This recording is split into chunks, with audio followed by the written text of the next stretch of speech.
In this video, I have explained Java program structure. Like the video, subscribe to the channel, share this video link with your friends, gain the knowledge and rule the world.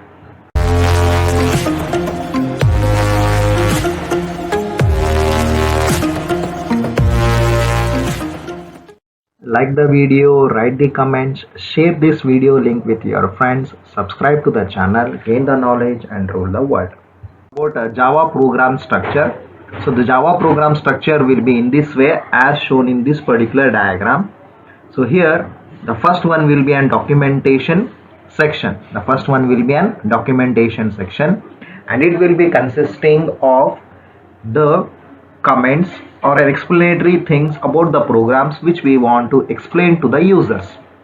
And you know already we have two types of comments we use in C++. One is a single line comment, another one is a multi-line comment. Along with that one, the Java program provides a third kind of an comment, and that one is a documentation comment. So this documentation section comment, whatever is there, this we can write in the documentation section, and this one we use for the purpose of explanation about the name of the author, why the program has been written, what the program will be doing, is any other statements which we have written, for which purpose that particular statement has been written. That means for the purpose of explaining the things which we are going to do in a program. And it is also used while writing an HTML program by combining with a Java program. And this one is an optional one. Normally the programmers will be using this particular section for the purpose of writing the name of the author, the name of the program, and the self-explanatory things of the statements which we are there going to write. The next one is the package statement. This is the second one. This package statement is used for the purpose of declaring a package. For the purpose of declaring a package. After the keyword package, we will be writing the name of the package. That means whatever the program you are going to write in that particular package, that means whatever the class you are going to define in that particular program, it will be belonging to that particular package. And this is also an optional one. Then the next one is the import statement. So this import statement we use for the purpose of importing the classes as well as the methods which have been defined inside a class. Even we can also use for the purpose of importing the classes which have been defined in a user defined packages also. It is similar to writing the hash include files in case of an C as well as an C programming. That is a C programming as well as in case of an C++ programming. C ಮತ್ತು C++ program ಅಲ್ಲಿ ಯಾವ ರೀತಿ ನಾವು hash include stdio.h ಅಥವಾ conio.h ಅಂತ ಬರಿತೀವಲ್ಲ, ಅದನ್ನ ಯಾವುದಕ್ಕೋಸ್ಕರ ಬರಿತೀವಿ, ಅದರೊಳಗಿರುವಂಥ methods I mean ಆ ಫಂಕ್ಷನ್ಸ್ನ ಇನ್ಹೆರಿಟ್ ಮಾಡೋದಕ್ಕೋಸ್ಕರ ಬರಿತೀವಿ, ಅಥವಾ ಆ ಫಂಕ್ಷನ್ಸ್ನ ನಮ್ಮ ಪ್ರೋಗ್ರಾಮ್ ಒಳಗೆ ಯೂಸ್ ಮಾಡೋದಕ್ಕೋಸ್ಕರ ಅವನ್ನ ಬರಿತೀವಿ. ಸಿಮಿಲರ್ಲಿ ಜಾವಾ ಪ್ರೋಗ್ರಾಮ್ ಒಳಗೆ ಇಂಪೋರ್ಟ್ ಸ್ಟೇಟ್ಮೆಂಟ್ ಅಂತ ಇದ್ದಾವೆ. ಈ ಇಂಪೋರ್ಟ್ ಸ್ಟೇಟ್ಮೆಂಟ್ನ ಯೂಸ್ ಮಾಡಿ ನಮಗೆ ಯಾವುದೆಲ್ಲ ಕ್ಲಾಸಸ್ ಬೇಕು ಅಥವಾ ಯಾವುದೆಲ್ಲ ಮೆಥಡ್ಸ್ ಬೇಕು ಅದನ್ನು ನಾವು ಇಂಪೋರ್ಟ್ ಮಾಡ್ಕೊಬೋದು. ಇಂಪೋರ್ಟ್ ಮಾಡ್ಕೊಂಡ್ಮೇಲೆ ಆ ಮೆಥಡ್ಸು ನಮ್ಮ ಪ್ರೋಗ್ರಾಮಲ್ಲಿ ನಾವು ಯೂಸ್ ಮಾಡ್ಬೋದು. ಇದು ಕೂಡ optional. This one is also an optional one. Then the next one is the interface statement.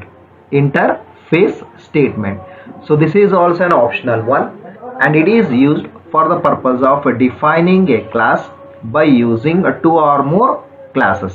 That means it supports for the multiple inheritance. It supports for the multiple inheritance. It is also used for the purpose of defining a class, but this class will be inheriting the properties of more than one class. Interface, it is also an optional statement. This we will be learning later in the next chapters. All these will be consisting of different chapters in a Java language. This is the Java programming language. We will be learning in detail regarding these things. The next one is the class definitions. So class definitions will be consisting of the methods as well as the variable declarations. And as I told, in a Java program you can write any number of class definitions but there should be at least one class definition. You can write any number of class definitions, but at least there should be a one class definition in a Java program. And the next one is the main method class. Why it has been written as a main method class? Because as I told, in a Java program, the main will be written inside the class itself. The main will be written, or the main will be defined inside the class itself. For that purpose, here it has been written as main method class. That means here we'll be declaring a class, or we'll be defining a class in which the main method will also be defined, and it is the essential one. That means every Java program should consist of a class such that in that one there should be a main method should be defined. And whereas the previous one, class definitions, is there, it is optional. If you want, you can use it according to your program needs. You can declare the class definitions. If you don't want, then no need of defining the classes. But in the main method class, you need to write one class. In that class itself, you need to define the main method, and this is the essential thing. That means it has to be present in every program, whereas the other things are optional. Whereas the document section, it is just a suggested. It is used for the purpose of explanation purpose. It is used for the purpose of explanation purpose, and here you can use for the purpose of explanation. For example, specifying for which purpose the program has been written, and what actually you are going to do in a program, and you can give the explanation regarding the statements which you are going to write in the programs. This is just like a comment. It is just like a comment as we use in case of an C and C++ programming. Right, this is the regarding a Java program structure. So whatever I have told now about a Java program structure in detail regarding each of the things which have been present. The first one was a documentation section. As I told, this one we use for the purpose of writing the comments. And you know, two types of comments. One is a single line comment, another one is a multi-line comment. So those you have been using in C++. The same thing, and in the same way, with the same style, you can use in the Java program. But in addition, the Java program provides a third kind of a comment, and that is called as a documentation comment. And this will be in this form, that is backslash, after that two asterisk symbols, after that whatever you are going to write, that will be considered as a documentation comment. After that, to end that particular documentation comment, you need to write the asterisk, after that backslash, double asterisk, after that whatever you are going to write, that will be considered as a documentation comment. Then to end that documentation comment, you need to write asterisk, then backslash. And you know, the multi-line comment will be following this one by using a backslash, asterisk, and ending with the asterisk, backslash, whereas the single line comment will be just writing to backslash. This is same as in case of an C++ programming, whereas in Java we have a third kind of an comment.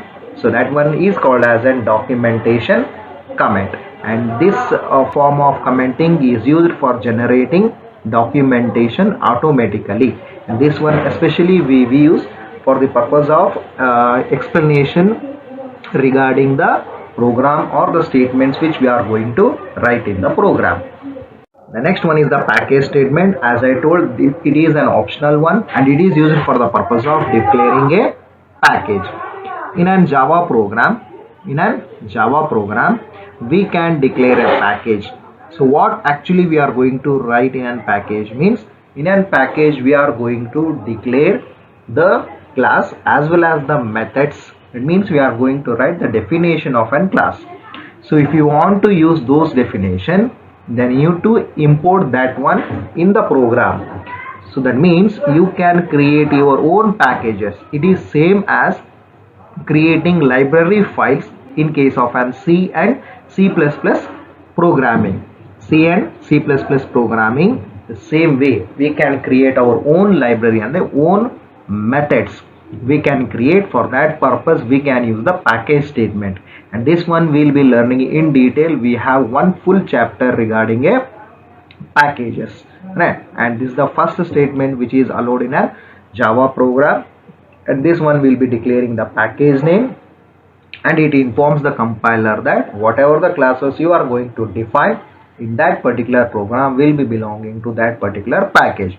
For example, here package student semicolon. So this is the first statement. After this, whatever the class you are going to define and methods which you are going to define, that will be belonging to an class student, and that student belongs to an package, right? That belongs to a student package. Whatever the classes you are going to define and the methods which you are going to define inside the class, all those will be belonging to an package called student, not a class. It is belonging to an package called student. If you want to use the class as well as the methods which have been present in this package student, then you need to use the import statement in the program where you are going to want to use that particular methods which belongs to the classes of the package called student. ಅಂದ್ರೆ ಈ package student ಅಂತ ಬರೆದ್ರೆ ಅದರ ಮೇಲೆ semicolon ಬರೀತೀವಲ್ಲ, ಅದರ ಅರ್ಥ ಏನು ಅಂದರೆ ಸ್ಟೂಡೆಂಟ್ ಅಂತ ಒಂದು ಪ್ಯಾಕೇಜ್ ಕ್ರಿಯೇಟ್ ಮಾಡ್ತಾ ಇದ್ದೀವಿ. ಇದಾದ್ಮೇಲೆ ನೆಕ್ಸ್ಟ್ ನೀವು ಏನು ಬರೆದಿರ್ತೀರಲ್ಲ ಆ ಪ್ರೋಗ್ರಾಮ್ ಒಳಗೆ, ಅದಿಷ್ಟು ಸ್ಟೂಡೆಂಟ್ ಅನ್ನೋ ಪ್ಯಾಕೇಜ್ಗೆ ಬಿಲಾಂಗ್ ಆಗುತ್ತೆ. ಅದರೊಳಗೆ ಏನು ಬರಿತೀವಿ ಅಂದರೆ ಕ್ಲಾಸ್ ಡೆಫಿನೇಷನ್ಸು ಮತ್ತು ಅದರೊಳಗಿರೋ ಮೆಥಡ್ಸ್, ಅಂದರೆ ಕ್ಲಾಸ್ ಡೆಫಿನೇಷನ್ ಡಿಕ್ಲರೇಷನ್ ಮತ್ತು ಡೆಫಿನೇಷನ್ನ ಬರಿತೀವಿ. ಅದರೊಳಗಿರುವಂಥ ಮೆಥಡ್ಸ್ನ ನಾವು ಬೇರೆ ಪ್ರೋಗ್ರಾಮ್ ಒಳಗೆ ಯೂಸ್ ಮಾಡಬೇಕು ಅಂದರೆ ನಾವು ಇಂಪೋರ್ಟ್ ಸ್ಟೇಟ್ಮೆಂಟ್ನ ಯೂಸ್ ಮಾಡಬೇಕು. ಸೊ ಪ್ಯಾಕೇಜ್ ಯಾವುದಕ್ಕೋಸ್ಕರ ಯೂಸ್ ಮಾಡ್ತೀವಿ ಅಂದರೆ ನಾವು ಸಿ ಮತ್ತು C++ಅಲ್ಲಿ ಹೊಸ ಫಂಕ್ಷನಾಲಿಟೀಸ್ನ ಆ್ಯಡ್ ಮಾಡಬೇಕು ಅಂದರೆ ಅಥವಾ ಹೊಸ ಲೈಬ್ರರಿನ ಕ್ರಿಯೇಟ್ ಮಾಡಬೇಕು ಅಂದರೆ ನಾವು ಪ್ರೋಗ್ರಾಮ್ನ ಬರಿತಾ ಇದ್ವಿ. ಅದೇ ರೀತಿ ಇಲ್ಲಿ ನಾವು ಏನಾದರೂ ಹೊಸ ಮೆಥಡ್ಸ್ನ ಬೇರೆ ಪ್ರೋಗ್ರಾಮ್ ಒಳಗೆ ಯೂಸ್ ಮಾಡ್ಕೊಬೇಕು ಅಂದರೆ ಫಸ್ಟ್ ಆ ಮೆಥಡ್ನ ಒಂದು ಪ್ಯಾಕೇಜ್ ಒಳಗೆ ಬರೆದು with the help of on class definition you need to save it, and that one you can use in the other program by using an import statement, and this is an optional one. Import statement, this is the next thing after a package statement which will be present in a Java program, and it is an optional one. This is similar to writing an hash include statement in C as well as in C++ programming language. We write hash include stdio.h in C programming. That means it will be including the definitions of unformatted as well as the formatted input output functions, formatted as well as unformatted input output function, that is printf, scanf, gets, getchar, then putchar, puts. These functionalities you are going to include in your program, and those functions you can use in your program. Similarly, we write hash include within the angle bracket iostream.h. So that one we use for the purpose of telling to an compiler to include the functionalities, that is the definitions of cin and cout, so that you can use the cin and cout for the purpose of reading as well as displaying the values in a C++ program. Similarly, in case of a Java program, if you want to include the classes and the methods in your program and to use those methods which have been defined in the classes, then you need to write the import statement. As an example, if we write import space student dot test semicolon, that means this particular statement will be instructing the interpreter to load the class called test which is present in a package called student. That means it will be importing all the statements along with the methods which have been present in the class called test, and this has been defined in a package called student. And one thing you observe, in between the class name and the package we have written a period, that is a dot symbol, and this is needed, and it will be specifying the class belongs to the package called student. That means the test is a class and this one belongs to an package called student. The next one is the interface statement. An interface statement is just like a class, but it will be including a group of method declarations. That means this one we can use for the purpose of implementing a multiple inheritance, which is present in a C++ programming. That multiple inheritance can be achieved in case of a Java programming by using an interface.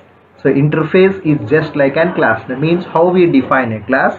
Similarly, the interface can also be defined, and this one we use for the purpose of performing the multiple inheritance or achieving the multiple inheritance. And in detail we will be learning about the inheritance, and it is a one big chapter in a Java programming language.